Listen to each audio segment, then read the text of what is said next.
Salut à tous, c'est BizBiz. Alors aujourd'hui l'épisode 717 du Zappy Match. Comme d'habitude, je vous mets des images de foot d'actualité ou des images anciennes. On en parle un peu et c'est parti. Donc tout d'abord, n'hésitez pas à installer l'application OneFootball pour suivre toute l'actualité du foot. Les liens sont en description. Donc on va commencer directement avec la soirée de Ligue des Champions hier et le match entre la Juventus et l'Atlético de Madrid. Donc score final 3-0. La Juve avait perdu le match aller 2-0. Donc la Juve est qualifiée vu qu'ils ont inscrit un but de plus dans cette double confrontation. Donc on peut voir l'unique buteur de la rencontre, voilà, le meilleur joueur peut-être de l'histoire de la Champions League, c'est Cristiano Ronaldo qui a inscrit un triplé contre l'Atlético de Madrid. Donc à lui seul on peut dire, il a éliminé l'équipe espagnole. Donc quel match de la Juve, les Bianconeri se qualifient pour les quarts de finale de la Ligue des Champions. Donc voilà, sacré match qu'a fait la Juventus hier. Grosse pression de la première jusqu'à la 90e minute. L'Atlético n'a pas du tout existé. Je ne sais même pas s'ils ont fait, voilà, enfin s'ils ont eu une occasion, on peut dire, dans le match, peut-être la tête de Morata juste avant la mi-temps, mais c'est tout, vraiment. La Juventus mérite quand même cette qualification, surtout par rapport au match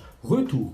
Ensuite, les gars, on continue sur cette affiche et on va parler bien sûr de l'homme du match, voilà, Cristiano Ronaldo. Donc déjà, on peut voir la Gazzetta dello Sport. Aujourd'hui, en titre, c'est marqué la colère du dieu, voilà, bien sûr en parlant de CR7. Ensuite, on continue avec lui, une déclaration d'Allegri, l'entraîneur, voilà, de la Juventus, sur Ronaldo. Il a dit que Ronaldo finisse la Ligue des Champions avec un seul but. Ça aurait été étrange, parce qu'avant, Ronaldo, avant le match de ce soir, il avait inscrit seulement un but en 7 matchs en Ligue des Champions. Voilà, ça ne ressemble pas trop à CR7 quand même. Donc maintenant, il est à 4 buts avec son triplé hier. Donc il a dit, il a fait un grand match, ça a été un match superbe avec un public merveilleux et les joueurs ont offert une soirée de très beau foot aux amateurs de foot italien. Donc voilà, on peut voir que tout l'Italie est vraiment sous le charme de CR7. Ensuite, cette fois-ci, une déclaration de Blaise Matuidi, donc le champion du monde français. À propos de Ronaldo, il a dit Ronaldo, il a déjà gagné 5 fois cette compétition, il peut encore la gagner. Il a démontré encore ce mardi qu'il était le numéro 1, tout simplement. N'oubliez pas quand même que Cristiano Ronaldo a 34 ans, et voilà ce qu'il réalise encore année après année, c'est quand même incroyable. Ensuite, on continue avec lui, on peut voir qu'il a marqué plus de buts en Ligue des Champions, 123, que l'Atlético de Madrid dans toute son histoire dans la compétition. Donc voilà, Ronaldo déjà 123 buts depuis son premier but, on peut dire, en Ligue des Champions. Donc ça fait beaucoup de buts, c'est quand même le meilleur buteur de l'histoire de cette compétition-là. Alors que l'Atlético, si on compte tous les joueurs de l'Atlético qui ont marqué en Ligue des Champions, c'est 118. Donc voilà, Ronaldo a marqué plus de buts que l'Atlético de Madrid en Champions League. Ensuite, on continue une fois de plus avec lui, encore avec une stat, on peut dire, incroyable. Donc à lui seul, Ronaldo a inscrit plus de buts en match élimination directe en Champions League 62 que les deux autres joueurs réunis qui le talonnent au classement à ce stade de la compétition. Donc Messi et Thomas Müller, si on additionne les deux, ça fait 61 buts, alors que Ronaldo a lui tout seul 62 buts, voilà, en élimination directe, c'est-à-dire à partir des huitièmes de finale. On peut voir où vraiment c'est les gros matchs, Ronaldo est souvent décisif. Il a quand même marqué plus de buts que les deux autres qui talonnent au classement. Ensuite, on continue avec lui. Et Lionel Messi sont les joueurs qui ont marqué le plus de triplés dans l'histoire de la Ligue des Champions. Donc les deux maintenant sont à 8 triplés depuis leur début de carrière en Ligue des Champions. C'est quand même incroyable ce que réalisent quand même ces deux monstres du football. Ensuite, on continue avec Cristiano Ronaldo, a tenté 40 tirs cette saison en Ligue des Champions et il a marqué quand il le fallait. C'est vrai que depuis le début de saison, c'est plutôt moyen, on peut dire, le ratio en Ligue des Champions pour CR7. Voilà, 4 buts sur 40 tirs. Mais surtout, voilà, ces buts ont été ultra importants. Regardez le triplé hier qui permet quand même à la Juventus de se qualifier pour le prochain tour. Ensuite, les deux triplés de Cristiano Ronaldo en Ligue des Champions, donc mai 2017 et mars 2019. Donc un cauchemar pour les Colchoneros. Donc quand il ne marque pas des triplés, voilà, Cristiano Ronaldo, il gagne contre l'Atlético en finale de Ligue des Champions. Parce qu'oubliez pas, voilà, son ancien club du Real Madrid a gagné quand même 2 fois contre son rival, on peut dire, de l'Atlético en finale de Ligue des Champions sur ces dernières années. Ensuite, la conjointe et le fils de Cristiano Ronaldo étaient très émus hier après le triplé du Portugais. Cristiano Ronaldo avait invité toute sa famille et ses amis car il sentait une soirée inoubliable pour lui et la Juventus. On peut voir, voilà, sa copine avec les larmes aux yeux. La même chose aussi pour son fils, Cristiano Junior, vraiment très choqué, on peut dire très ému de la prestation de son père. Ensuite, cette fois-ci, on va parler, voilà, de l'intéressé Cristiano Ronaldo et de 2 déclarations qu'il a fait à la fin du match. Donc déjà, pour commencer, il a dit: on a une attitude incroyable, on a des raisons d'être fiers, on est sur la bonne voie. C'est la première remontada de la Juve, mais c'est pour ça qu'ils m'ont recruté. Donc voilà déjà ce qu'a dit Cristiano Ronaldo. Et une deuxième, il a dit par rapport à son triplé, il a dit: mon triplé, j'ai été recruté pour ça, la Juve m'a fait venir pour ça, j'essaie de faire mon travail, je suis très heureux, c'est une soirée magique. Donc voilà les premières déclarations de Cristiano Ronaldo après sa prestation XXL hier. Et pour finir avec Cristiano Ronaldo, peut-être juste une mauvaise nouvelle nouvelle pour lui hier, parce que l'UEFA risque quand même de sévir ce qu'il a fait, parce qu'en fait il a répondu à Diego Simón. Vous vous souvenez, l'entraîneur de l'Atlético il y a quasiment 2 semaines avait fait cette célébration-là quand Diego Godin a inscrit le deuxième but de la rencontre et l'Atlético avait battu la Juventus 2-0. Donc voilà, il avait mimé cette célébration-là. Donc Ronaldo a fait la même chose hier, donc Diego Simón avait pris une amende quand même de 20 000 euros, donc il n'avait pas été suspendu, mais voilà, Ronaldo pourrait prendre une amende et pourquoi pas peut-être être suspendu, donc affaire à suivre. Ensuite, cette fois-ci, une déclaration de Diego Simón, donc il a dit qu'ils ont gagné car ils étaient meilleurs et quand cela arrive, vous ne pouvez que féliciter l'adversaire, baisser la tête, se remettre au travail et tirer des conclusions. C'est vrai qu'hier, l'équipe de l'Atlético était vraiment fantomatique. J'ai rarement vu l'équipe de Madrid aussi faible que hier, surtout par rapport au match aller où ils étaient exceptionnels. Bon, après, il y avait le public qui les supportait. Voilà, hier, ils étaient vraiment à l'ouest et c'est vrai qu'ils ont perdu, ils sont éliminés. Et bien sûr, ils pourront s'en mordre les doigts. Ensuite, cette fois-ci, une déclaration d'Antoine Griezmann qu'on n'a pas du tout vu hier, vraiment méconnaissable, fantomatique. Antoine Griezmann, il a dit Ronaldo est un grand joueur, on sait qu'il peut faire la différence, on l'avait bien pris à l'aller. Là, c'est mal passé. Donc voilà ce qu'a dit Antoine Griezmann, vraiment déçu de l'élimination de son équipe. Ensuite, on clôture cette page Juventus Atlético. On va parler de l'autre rencontre qui avait lieu en même temps. Et c'était City qui jouait contre Schalke. Il y a une humiliation dans ce match parce que City s'est imposé 7-0 contre l'équipe allemande. Donc score cumulé 10-2. On peut voir tous les buteurs. Là, côté Citizen, dont un doublé encore de Agüero, qui est pour moi le meilleur numéro 9 actuellement de la planète. Donc voilà, Manchester City se qualifie tranquillement car de finale. Ensuite, on continue sur cette rencontre. On peut voir que les filets auront tremblé 7 fois pour la même équipe. Ce soir, un record en phase à élimination directe de Ligue des Champions. Jamais une équipe, on peut dire en élimination directe, donc c'est-à-dire dès les huitièmes de finale, avait pris sur un match 7-0. Et ça a été fait hier avec l'équipe de Schalke 0-4.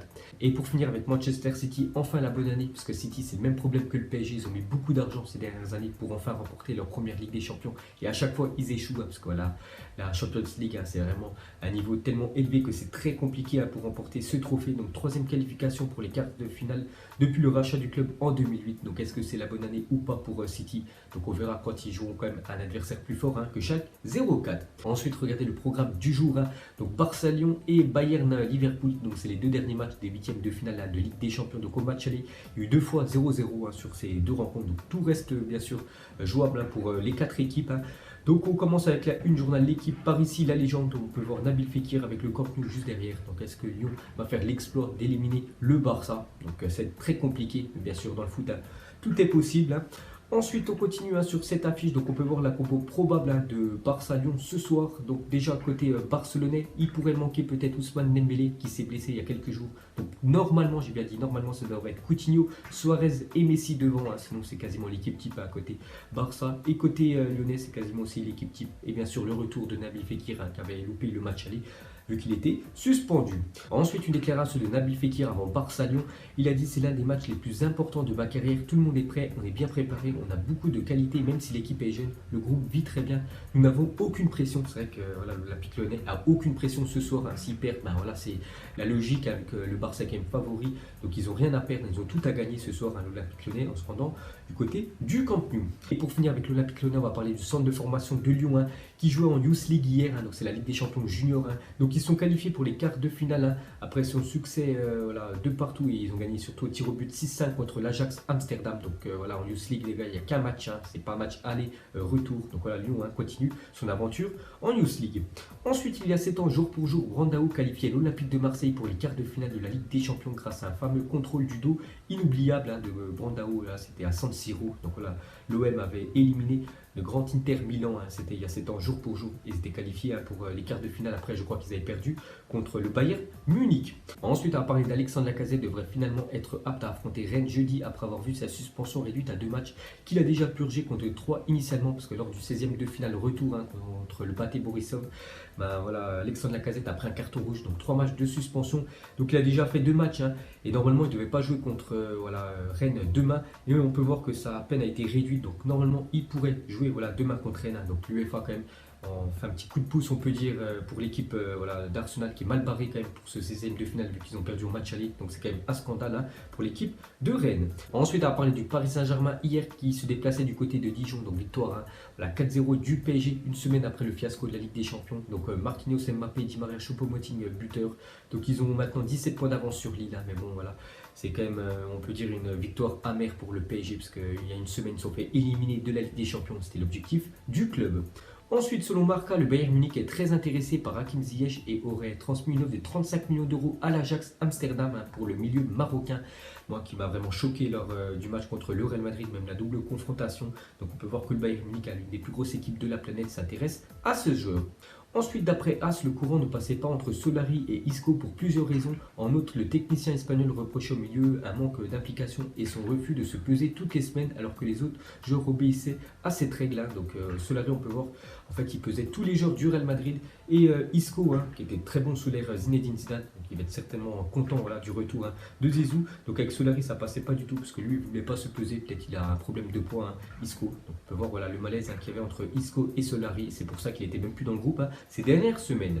Ensuite, à parler de Ole Gunnar Solskjaer aurait indiqué à ses dirigeants et à Alexis Sanchez qu'il ne comptait plus sur lui l'an prochain. N'oubliez pas quand même que c'est le joueur le mieux payé quand même de Première Ligue. Voilà, Alexis Sanchez qui est vraiment très décevant cette année, souvent blessé.